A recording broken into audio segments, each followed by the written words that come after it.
Superman vs. the Elite. James Gunn's Phase 1 of the new DC universe will have a slate of movies I'm real excited about. From Superman Legacy to Swamp Thing, you bet your ass I'm going to be the first one in line to check out these movies. But the film that I was most intrigued about was The Authority. I had never heard about these DC characters, and when James Gunn revealed the casting of the Engineer, I thought, okay, I guess maybe I should do some research on The Authority.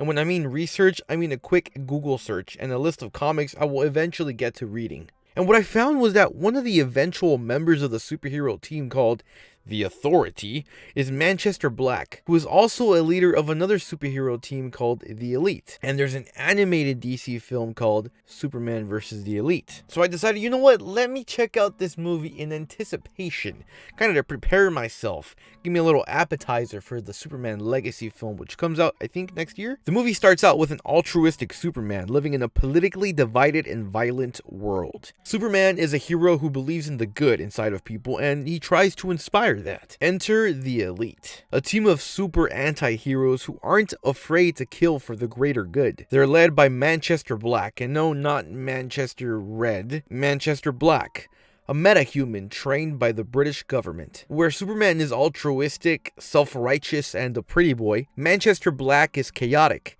anarchistic, and punk rock. The Elite aren't the shiny gods in spandex that are the Justice League. They're outcasts, and not the most photogenic heroes. And Manchester isn't politically correct like Superman. He speaks his mind and isn't afraid to take things to a level Superman would never cross. Manchester Black represents a society who is fed up with the bad guys always getting away with it. And that's why I think his character would be an excellent addition to the DC cinematic universe as a commentary to today's political climate. Integrating Manchester Black into James Gunn's DC universe would add depth to a Superman movie and introduce a moral conflict with the character, like it did in the animated movie. Plus, having the Man of Tomorrow at odds with a villain other than Lex Luthor would be so cool to see on the big screen. Tim Roth, or that guy from Doctor Who, I forgot his name, who's also in the Jessica Jones movie or show, would be cool as Manchester Black. That's my fan cast right there. Or you know what? Let's get Gary Neville as Manchester Black. That would be cool, but they'd have to change his name to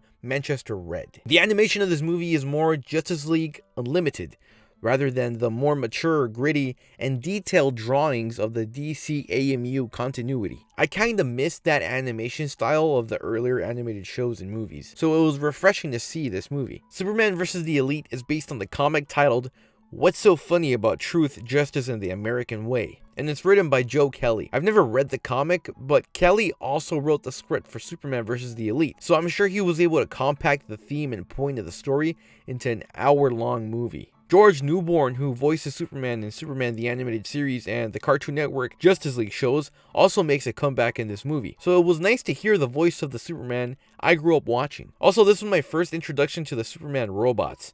I didn't realize they were characters in the comics. I mean, Superman is already OP.